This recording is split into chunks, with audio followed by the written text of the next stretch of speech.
Morning dear students.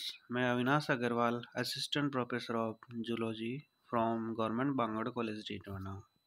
प्यारे विद्यार्थियों, आज हम बीएससी पार्ट थर्ड के एनिमल बिहेवियर या इथोलॉजी विषय से नया टॉपिक शुरू करने जा रहे हैं, जिसका नाम है orientation, navigation and homing in animals. और ये जो टॉपिक है वो 4 पार्ट में कंप्लीट होने वाला है और प्रत्येक पार्ट में इसके अलग अलग जो इसके पहलू हैं उनके बारे में जानकारी प्राप्त करेंगे। इस पार्ट में हम मेनली ओरिएंटेशन को समझेंगे।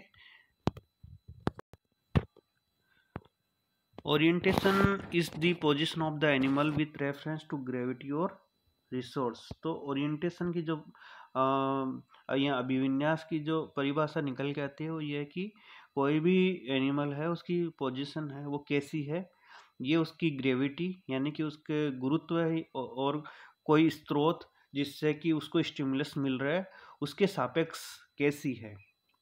This is the position the animal maintains in order to reach the resource. तो यहाँ पे एनिमल है वो उस स्टिमुलाई रिसोर्स की तरफ जाने के लिए खुद को किस प्रकार ओरिएंट करता है, कैसे रेस्पॉन्स देता है, ये उसका ओरिएंटेशन के अंतर्गत आएगा। Positional orientation is to maintain upright posture against gravity for which vertebrate have membranous labyrinth and invertebrate have statocyst. जो पोजिशनल ओरिएंटेशन होता है ये ग्रेविटी के अगेंस्ट होता है, यानी कि ये ग्रेविटी हमें नीचे की तरफ खींचती है, जबकि ये पोजिशनल ओरिएंटेशन होता है ये एनिमल को ऊपर की तरफ खींचता है। तो इसमें जो वर्टिब्रेट्स है उनके अंदर तो मेम्ब्रेनस लेबिरिंथ नामक जो ऑर्गन है इसमें हेल्प करता है, जबकि इनवर्टिब्रेट्स के अंदर ये स्टेटोसिस्ट नामक संरचना के रूप में पाया जाता है। तो ओरिएंटेशन है वो कोई भी ग्रेविटी या रिसोर्स के स्टिमुलाई के रेस्पॉन्ड में किसी भी एनिमल के द्वारा पोजिशनल जो वेरिएशन है या पोजिशनल मोमेंट है वो होता है।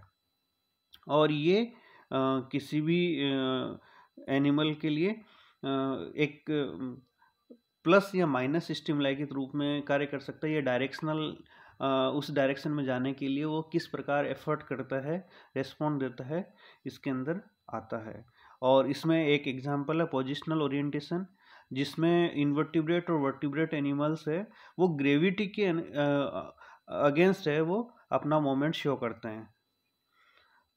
तो इसमें जो वर्टिब्रेट है उनमें ये एक ऑर्गन है मेम्ब्रेनस लेब्रिंथ, उसके द्वारा रेस्पॉन्ड किया जाता है, जबकि इनवर्टिब्रेट्स में ये स्टेटोसिस्ट के द्वारा रेस्पॉन्ड किया जाता है।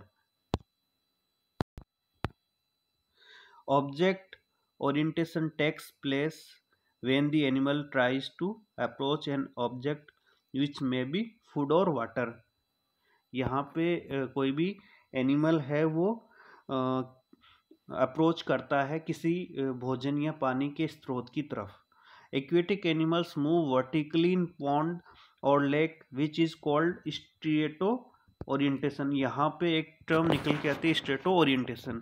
तो जो एक्वेटिक एनिमल्स होते हैं उनमें ऊर्ध्वाधर यानी कि खड़ी दिशा में पॉन्ड या लेक के अंदर मोमेंट होता है, जिसको हम स्ट्रेटो ओरिएंटेशन कहते हैं।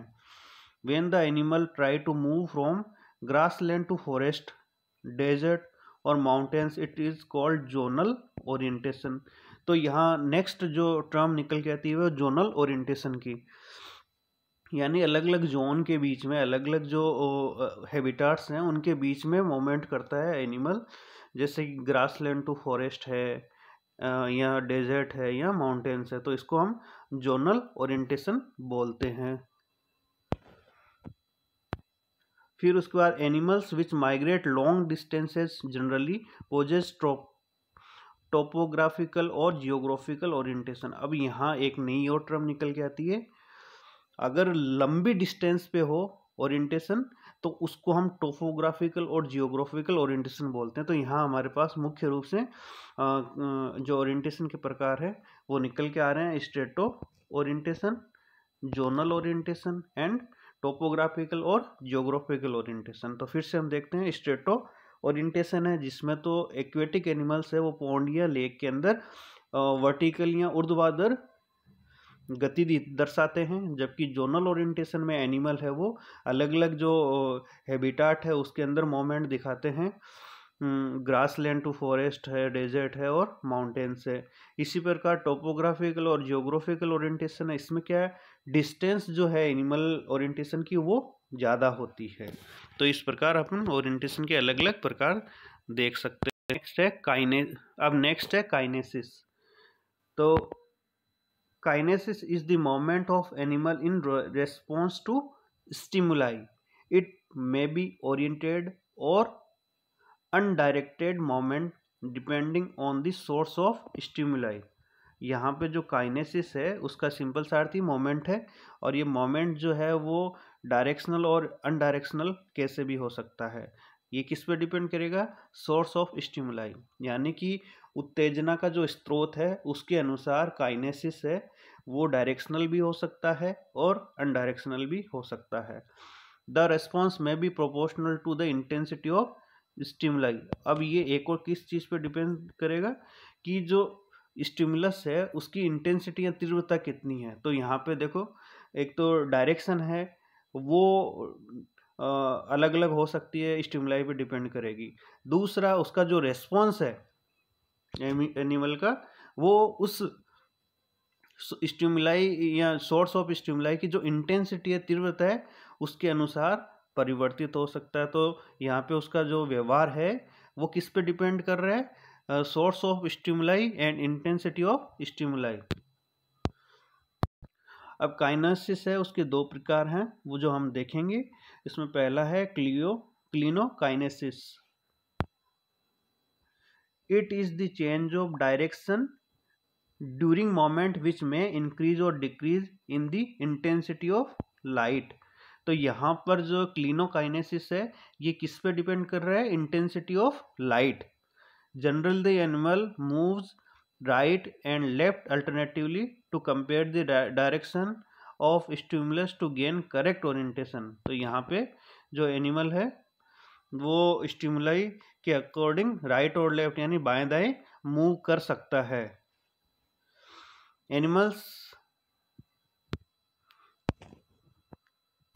Animals having single receptor show alternate movements. Caterpillar and maggots looking for the site of pupation vacillate while moving. तो यहाँ जो एनिमल्स है उनके पास रिसेप्टर जो है वो सिंगल हो तो वो अल्टरनेट मोमेंट को प्रदर्शित करेंगे।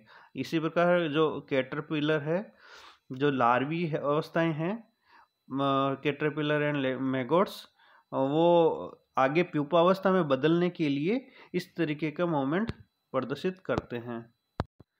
आगे हम काइनेसिस को देखते हैं।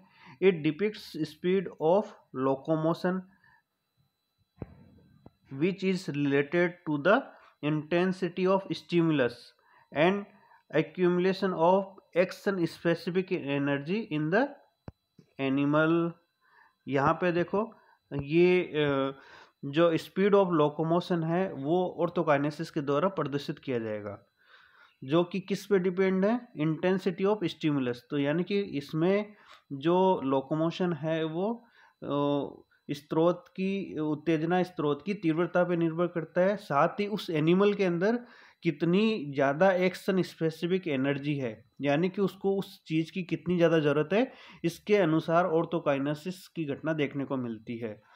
Whole body of the animal is involve. यहाँ पे पूरे जंतु की शरीर की जो पूरी बॉडी है वो इसमें इन्वॉल्व होती है। For example burrowing animals such as ammocoete larvae of lamprey burrow in sand away from light. यहाँ देखो, इसमें ऑर्थोकाइनेसिस में पूरी बॉडी है इस मोमेंट में इन्वॉल्व रहती है, और ये एग्जाम्पल है एमोसिट लार्वी का, जो कि लाइट से दूर बिल को बनाने का कार्य करता है।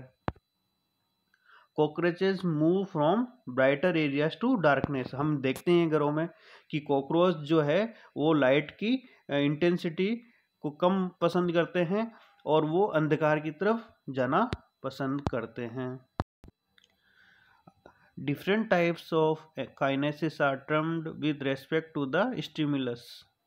यहाँ पे जो स्टिमुलाई है उसके अनुसार काइनेसिस कई प्रकार की हो सकती है, जैसे hygrokinesis is with respect to humidity as in isopods. तो यहाँ हाइग्रोकाइनेसिस है वो ह्यूमिडिटी की यानी आर्द्रता के अगेंस्ट रेस्पॉन्स जो है उसको शो करता है आइसोपोर्ट्स में। Example photokinesis in which stimulus is gradient of light. यहाँ फोटोकाइनेसिस है उसमें जो उत्तेजना स्रोत है वो है light. And chemokinesis is with respect to chemical stimuli. और कीमोकाइनेसिस में कोई जो उत्तेजना स्रोत है वो कोई रसायन पदार्थ होगा। तो इस प्रकार हमने इस टॉपिक का जो फर्स्ट सेशन है इसमें हमने ओरिएंटेशन के बेसिक पहलुओं को समझा है। आगे हम इस अपने चैप्टर ओरिएंटेशन, नेविगेशन और होमिंग इन एनिमल्स के बाकी जो पार्ट है नेक्स्ट वीडियो में कवर करेंगे।